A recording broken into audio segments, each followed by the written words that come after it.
सुप्रभात। आज हम शुरू करने जा रहे हैं कक्षा 10वीं का पाठ 1 हिंदी व्याकरण वाक्य भेद, जिसे इंग्लिश में काइंड्स ऑफ सिंटैक्स भी बोलते हैं।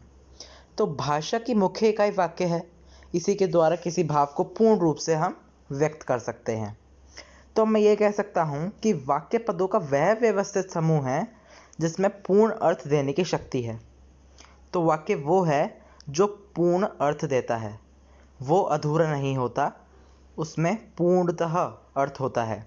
वाक्य शब्दों की वह इकाई है जो रचना की दृष्टि से आपको स्वतंत्र है।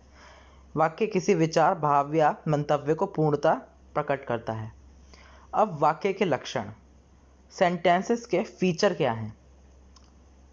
सेंटेंसेस के फीचर मतलब वाक्य के लक्षण योग्यता, आकांक्षा और आसक्ति है।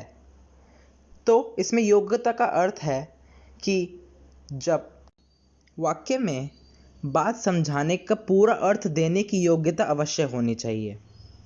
आकांक्षा का अर्थ है कि वाक्य पूर्ति की आकांक्षा वाक्य की दूसरी विशेषता है। और आखिरी आसक्ति होता है कि वाक्य की रचना में पदों के बीच अधिक अंतराल नहीं होना चाहिए। जैसे आप देख सकते हैं, वह गाय का दूध पीता है, इसमें बहुत ज़्यादा डिफरेंस आप देख सकते हैं पेज पर।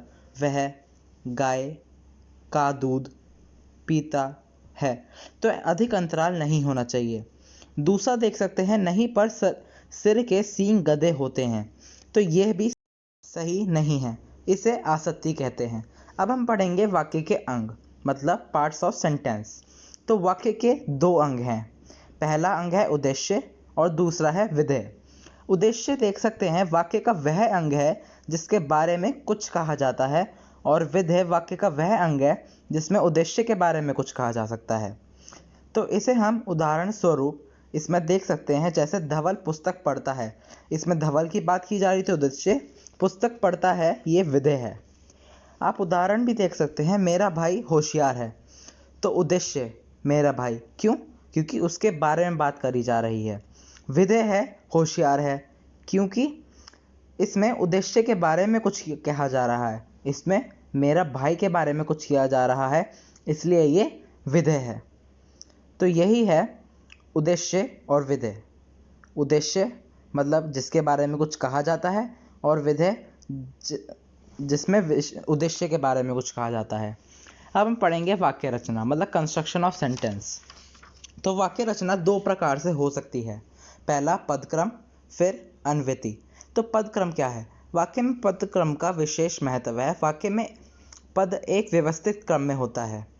वाक्य में कर्ता, क्रम, पूरक, क्रिया, क्रिया विशेषण आदि जिस क्रम में आते हैं उसे पदक्रम कहते हैं।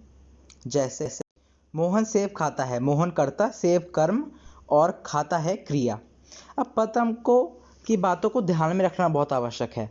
कर्ता के बाद क्रिया आती है, जैसे कर्ता मतलब जाता है, वो करता है, फिर क्रिया।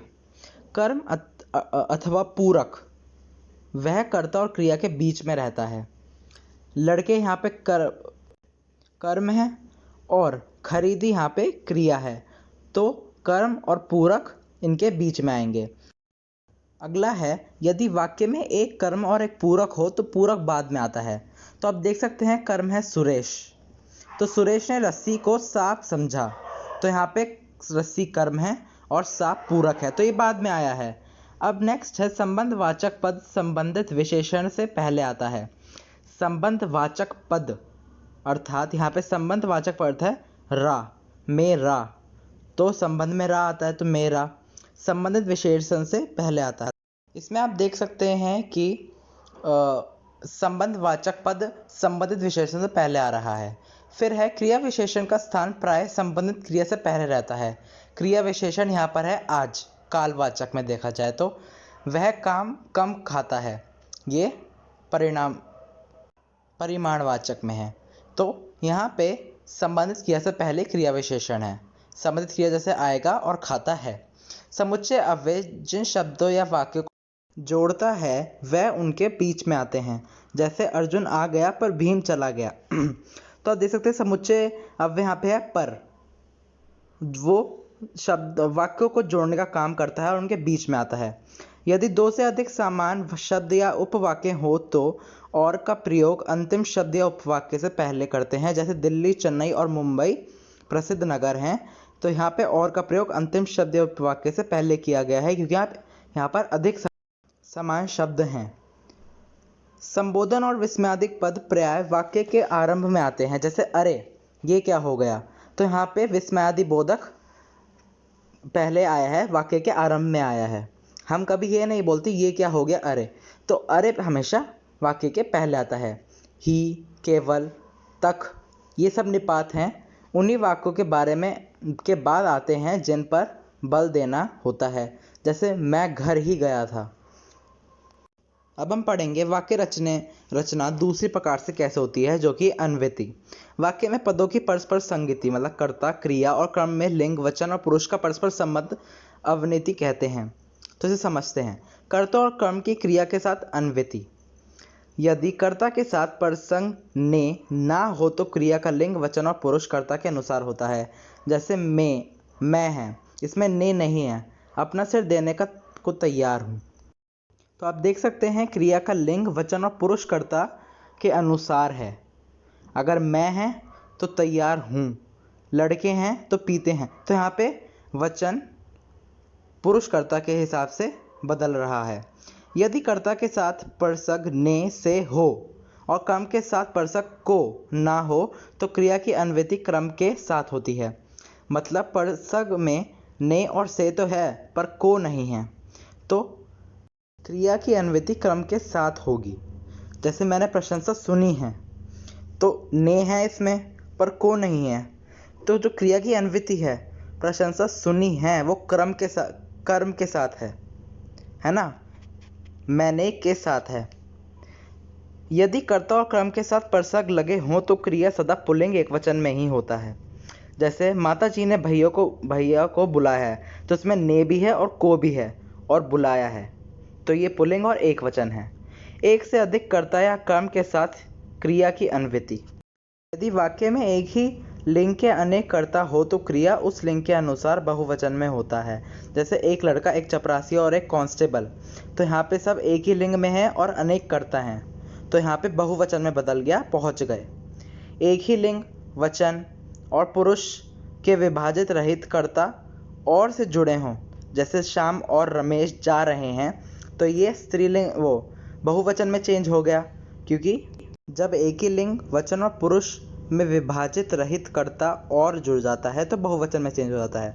तीसरा, विभाजित रहित कर्ता यदि एक वचन में है पर भिन्न लिंग है तो क्रिया पुल्लिंग और बहुवचन में होगी। मतलब जो लिंग है वो अलग अलग हैं, पुल्लिंग और बहुवचन, तो बहुवचन और पुल्लिंग में चेंज हो जाएगा। जैसे राजा और रानी आए हैं, तो राजा और रानी अलग अलग लिंग हैं, आए हैं, बहुवचन और पुल्लिंग में चेंज हो गया। तीसरा, सर्वनाम और संज्ञा की अन्वयति। सर्वनाम का वचन और पुरुष उस संज्ञा के अनुसार होता है जिसके लिए उसका प्रयोग है। तो सर्वनाम यहाँ पर मैं है, नीता ने कहा कि मैं जाऊंगी, तो मैं यहाँ पे सर्वनाम है। तो सर्वनाम का वचन और पुरुष मतलब नीता उस संज्ञा के अनुसार होता है। अगर नीता है तो यहाँ पे मैं है जिसका उसके लिए प्रयोग हुआ है। जैसे मैंने नौकर से पूछा कि तुम कहाँ थे, तो यहाँ पे नौकर वचन, कहाँ गए किसके साथ है, उसी लिंग सर्वनाम के वचन और पुरुष उस संज्ञा के अनुसार है। वे, ये, हम, तुम, आप आदि सर्वनाम एक व्यक्ति के लिए भी प्रयुक्त हो सकते हैं, परंतु अन्वयति में इनका व्यवहार बहुवचन में होता है। जैसे बेटा तुम कहाँ गए थे, मोहन कहने लगा हम नहीं जाएंगे, तो वह, वे, ये, हम, तुम, आप सर्वनाम एक व्यक्ति के लिए प्रयोग होता है। अब हम पढ़ेंगे रचना के आधार पर वाक्य भेद। तो ये तीन में विभाजित है, सरल वाक्य, संयुक्त वाक्य और मिश्र वाक्य। तो सरल वाक्य में एक ही स्थापिका क्रिया होती है। जैसे रमेश आया, तो यहाँ पे एक ही क्रिया है। मोहन ने खाना खाया एक ही क्रिया है, तो ये सरल है, तो ये सरल वाक्य है। अब हम पढ़ेंगे संयुक्त वाक्य। संयुक्त वाक्य में क्या होता है, संयुक्त वाक्य में दो या अधिक मुख्य अथवा स्वतंत्र उपवाक्य होते हैं। जैसे बिजली थोड़ी देर के लिए आई और वह चली गई, तो यहाँ पे देख सकते हैं कि मैंने यहाँ पे और का प्रयोग किया है। तो और तो ये संयुक्त वाक्य हो गया। जहाँ पर भी और तथा फिर या अथवा अन्यथा किंतु लेकिन इसलिए का प्रयोग हो तो मतलब संयुक्त वाक्य है। यहाँ पे दो स्वतंत्र उपवाक्य भी हैं। बिजली थोड़ी देर के लिए आई और दूसरा है वह चली गई। अब आप देख सकते हैं कि संयुक्त वाक्य के 4 प्रकार होते हैं: संयोजक, विभाजक, विकल्पदर्शक, परिणाम बोधक। तो अगर हम 2 सेंटेंसेस को जोड़ते हैं और तो यहाँ पे संयोजक है, यहाँ पे मिल रही हैं 2 चीज़ें। अगर हम यूज़ करते हैं 2 सेंटेंस की बीच में पर, तो यहाँ पे विभाजन हो रहा है, तो ये विभाजक है। अगर हम यूज़ करते हैं या, तो यह है विकल्पदर्शक, और अगर हम यूज़ करते हैं इसलिए, तो यह है परिणाम बोधक। मिश्र वाक्य। मिश्र वाक्य में एक मुख्य या प्रधान उपवाक्य होता है और एक आश्रित उपवाक्य होता है। आश्रित उपवाक्य मतलब वह मुख्य उपवाक्य पर आश्रित है, डिपेंडेंट है। तो एग्जाम्पल में देखते हैं, अध्यापक ने बताया कि कल छुट्टी है। तो यहाँ पे अध्यापक ने बताया तो प्रधान उपवाक्य है, और कल छुट्टी रहेगी, स्कूल की कल छुट्टी रहेगी, ये आश्रित उपवाक्य है। अब यहाँ पे आप देख सकते हैं, जिस बालक ने ग्लास तोड़ा वह खड़ा हो गया। तो आप देख सकते हैं कि ये जिस से जुड़ा है, तो जिसके बाद जो सेंटेंस है वो है मुख्य उपवाक्य। जिसने बालक की जान बचाई, मुख्य उपवाक्य। बालक की जान, जिसने बालक की जान, तो यहाँ पर कि, जो, जब, यदि, तो लग जाता है, उसके पहले का मुख्य उपवाक्य होता है और दूसरा आश्रित उपवाक्य। अब आश्रित उपवाक्य के भी 3 भेद हैं: संज्ञा उपवाक्य, विशेषण उपवाक्य और क्रिया विशेषण उपवाक्य। तो संज्ञा उपवाक्य क्या होता है? जिस मिश्र वाक्य में की का प्रयोग हो, छोटी ई की मात्रा वाला की। विशेषण उपवाक्य में जो, जैसे, जैसा, जिसने का प्रयोग होता है, और क्रिया विशेषण उपवाक्य में जब, जहाँ, जैसे, ज्यों, ज्यों आदि का प्रयोग होता है। अब हम पढ़ेंगे वाक्य रचनांतरण, मतलब चेंज ऑफ सेंटेंस। तो यहाँ पे हम देख सकते हैं सरल वाक्य को संयुक्त वाक्य में चेंज किया गया है। तो सरल वाक्य सरल होता है, तो संयुक्त वाक्य में चेंज करने के लिए हमें उसमें हमें यूज़ करना पड़ेगा, जैसे और, अथवा या कुछ भी। तो एक एग्जांपल देखते हैं, पाकिस्तान ने कारगिल में घुसपैठ की, भारत ने पाकिस्तान को कारगर मात दी। तो इसे हम संयुक्त वाक्य में चेंज करेंगे तो होगा, पाकिस्तान ने कारगिल में घुसपैठ की और भारत ने उसे कारगर मात दी। यहाँ पर है सरल वाक्य को मिश्र वाक्य में चेंज करना है, तो ये भी हम वैसे ही करेंगे। एक हम मुख्य उपवाक्य बनाएंगे और एक आश्रित उपवाक्य। फिर है मिश्र वाक्य से संयुक्त वाक्य में। तो हमें मिश्र वाक्य को संयुक्त वाक्य में चेंज करने के लिए लेकिन, अथवा, और इन सब चीज़ों का प्रयोग करना होगा। तो आज के लिए इतना ही। धन्यवाद।